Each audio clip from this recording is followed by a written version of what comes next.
कल 29 सितंबर जो कि दुनिया भर में वर्ल्ड हार्ट डे मनाया जाएगा, यानी कि दिल का जो आलमी दिन है वो मनाया जाएगा। मुख्तलिफ सरगर्मियाँ होंगी, प्रोग्राम्स का इनेकाद होगा, आगाही लोगों में पैदा की जाएगी कि अपने दिल का ख्याल किस तरह रखना है, क्योंकि कल रबीउल अव्वल की जो पहली 12वीं तारीख है और हमारा मॉर्निंग शो भी कल स्पेशल होगा, इसलिए अहम दिन के हवाले से भी हम आपको बता दें कुछ, क्योंकि कल तो हमने रबीउल अव्वल के हवाले से बात बिल्कुल ऐसा ही है। तो हमारी कोशिश ये है कि जो कल आने वाला स्पेशल दिन है उसके ऊपर हम आज ही जो है वो बात कर लें।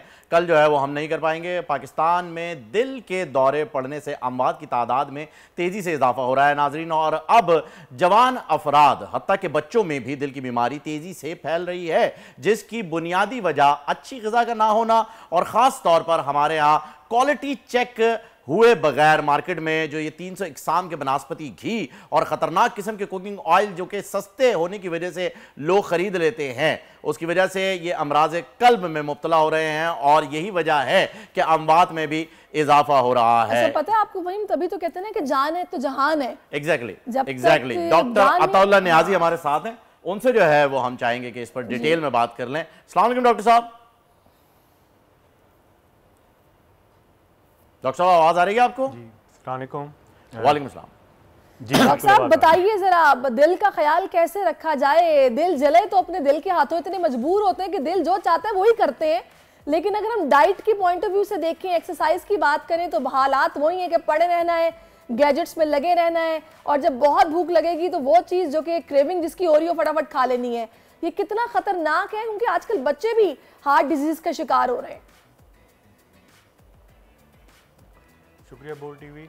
हमारे लिए सबसे पहले हमारे लिए ये जानना कि हार्ट डिज़ीज़ की कॉजेज़ वजूहात क्या हैं और उसकी इम्पोर्टेंस को समझना हमारे लिए बहुत ज़रूरी है। जैसा कि आपकी नॉलेज में ये बात है कि सालाना दुनिया में 2 करोड़ लोग ऐसे हैं, 20 मिलियन पीपल, जो हार्ट डिज़ीज़ की वजह से फौत होते हैं, और इन 2 करोड़ 20 मिलियन पीपल में 80% लोग ऐसे हैं जिनकी हार्ट डिज़ीज़ से हम बेहतर प्रिकॉशन लेके उनको बचा सकते हैं। तो टेक्निकली 80% जो वॉल्यूम है इन डेथ का वो हम प्रिवेंट कर सकते हैं। पाकिस्तान में ये नंबर 2 से 2.5 लाख पर ईयर के लिहाज से है, और WHO की वर्ल्ड हार्ट ऑर्गेनाइजेशन की जो डाटा था 2020 में, उसमें ये बात बताई गई थी कि पाकिस्तान में हर घंटे में 46 अमवात ऐसी हैं जो हार्ट डिज़ीज़ की वजह से होती हैं।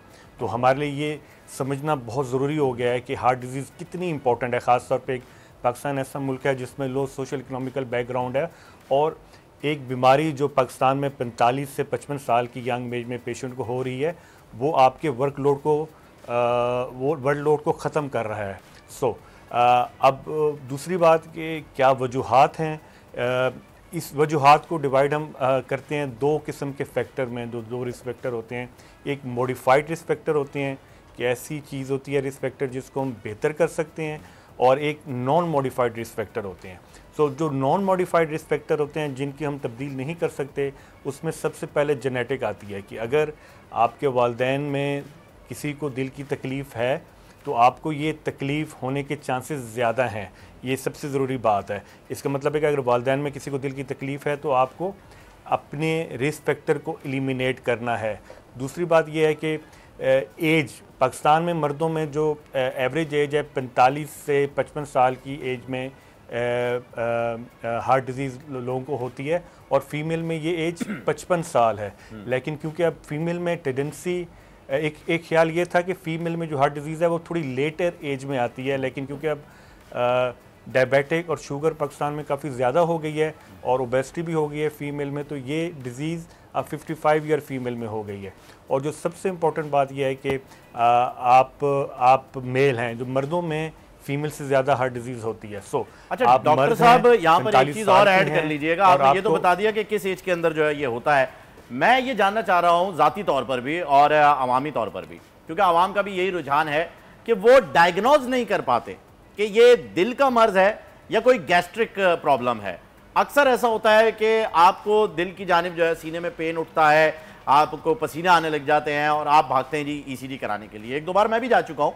तो ये डिफरेंशिएट किस तरीके से किया जाता है ताकि इसे खुद साख्ता खुद जो है आप घर पे जो है इसका ट्रीटमेंट फौरी तौर पे आप कर सकें अगर ये वाकई हार्ट अटैक या जिसे माइनर हार्ट अटैक कहा जाता है तो? जी, ऑफ कोर्स यही जो इस पॉइंट में आने के लिए मुझे आपको वही बात बताना पड़ेगा कि जो पेशेंट जिसको जो मेल है 45 साल का है, वो उसकी फैमिली में हिस्ट्री है और उसकी उम्र, वो पेशेंट को अगर चेस्ट पेन होती है, जो हार्ट अटैक की चेस्ट पेन है वो एक डिफरेंट नोयत की चेस्ट पेन होती है। वो पेन होती है कि एक दबाव सा, एक वजन से छाती में होता है। ये चुभन नहीं होती, ये जलन नहीं होती। और ऐसे पेशेंट जैसे कि नॉन मॉडिफाइड, एक होते हैं मॉडिफाइड रिस्क फैक्टर होते हैं कि ऐसा पेशेंट जिसको जो हाइपरटेंशन है, पाकिस्तान में अडल्ट पॉपुलेशन में 17 से 20% लोग हैं जो हाइपरटेंसिव हैं। यानी इसमें यह है कि 45 साल से ऊपर के हर 3 अडल्ट में से एक अडल्ट को हाइपरटेंशन है और हर 60 साल से हर 2 बंदों में से एक बंदे को हाइपरटेंशन है। तो हमें ये समझने की कोशिश कि अगर आप हाइपरटेंसिव हैं तो हमने इस हाइपरटेंशन को मेडिकली ट्रीट करना है। मेडिकली ट्रीट ऐसे करना है कि 140/90 आपका अगर ब्लड प्रेशर है तो उसको हमने ट्रीटमेंट की तरफ लेके जाना है। अब अगर आप हाइपरटेंसिव हैं, आपको चेस्ट पेन हो रही है, तो हमें ये फैक्टर में नज़र आता है कि शायद आपको दिल की तकलीफ़ हो। तो दूसरा मॉडिफाइड रिस्क फैक्टर है वो डायबिटीज़ है। पाकिस्तान में 12% पॉपुलेशन ऐसी है जो डायबिटिक है। अच्छा, ये अनफॉर्चुनेटली ये बात समझने की हमें ज़रूरत है कि ये जो साउथ ईस्ट एशियन कंट्रीज़ हैं जिसमें हम रहते हैं, इस कंट्री में अगले 10 से 15 साल में एक एपिडेमिक आने वाली है। और वो एपिडेमिक, ये जो डायबिटिक पेशेंट 12% हैं, यानी 24 करोड़ की आबादी में से 2.5 करोड़ हैं, ये अगले 15 साल में, 10 से 15 साल में ये 300% बढ़ जाएंगे। तो हमारे लिए जो एक बड़ी इंपॉर्टेंट बात यह है कि एक बड़ा टेस्ट होता है जिसको HB1AC कहते हैं कि हमें रूटीन में करा देना चाहिए। अगर आप 40 ईयर के फीमेल हैं और आपको चेस्ट पेन हो रही है, आपकी फैमिली हिस्ट्री है, तो हमें रूटीन ये कराना चाहिए। उसके रिजल्ट्स आई थिंक सो 5 या 7 हो तो फिर उसको ठीक होता है, 7 से कम हो, बिल्कुल ऐसा ही है ना? जो 6 स्टैंडर्ड है कि आप, जी एग्जैक्टली आप सही कह रही हैं। जो 6 इसकी एज है, जो इसका जो कट ऑफ एज है, वो एवरेज है, वैल्यू है, वो 6 है। और जो 6.5 होगा तो आपको डायबिटिक की मेडिकेशन लेनी पड़ेगी।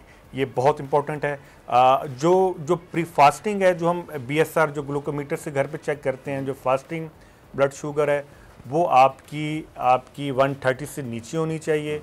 और अगर जो 2 आवर्स मतलब 2 घंटे खाने के बाद है, वो 170-180 से नीचे होनी चाहिए। जो तीसरा रिस्क फैक्टर है वो स्मोकिंग है। अनफॉर्चुनेटली पाकिस्तान में यंगर पॉपुलेशन में 12% पॉपुलेशन ऐसी है जो अब स्मोकर हैं। एक अजीब सा कॉन्सेप्ट बना हुआ है कि शीशा और ये जो फ्लेवर्ड स्मोक हैं। सर, वक्त की हमारे पास डॉक्टर साहब कमी है, मैं वक्फे की जानिब जाना है। वेरी क्विकली जो है मैं चाहूंगा कि आप इसे रैप अप करें और ये बताइए कि इस रिस्क फैक्टर को हम कितना इजीली कम कर सकते हैं। जी, सबसे इम्पोर्टेंट 3D इफेक्ट कहते हैं कि 3 D होते हैं। पहला D होता है ड्रिल, कि आपने एक्सरसाइज करनी है, आपने 20 मिनट वॉक करनी है। दूसरा जो D है वो है डाइट, कि आपने मुतवसत खाना खाना है, आपने अपने ऑयली प्रोडक्ट से अपने आप को बचा के रखना है। और तीसरा D है ड्रग्स, अगर आप हाइपरटेंसिव हैं, डायबिटिक हैं और तो आपको अपनी मेडिकेशन टाइम पे लेनी है और इन सारी चीज़ों को। चले जी, बड़ा बिल्कुल सही हो गया। ये 3 Ds इनका ख्याल रखेंगे तो इंशाल्लाह जो है वो दिल आपका आएगा। बहुत शुक्रिया आपका। सब्सक्राइब करें और बेल दबाएं ताकि कोई खबर रह न जाए।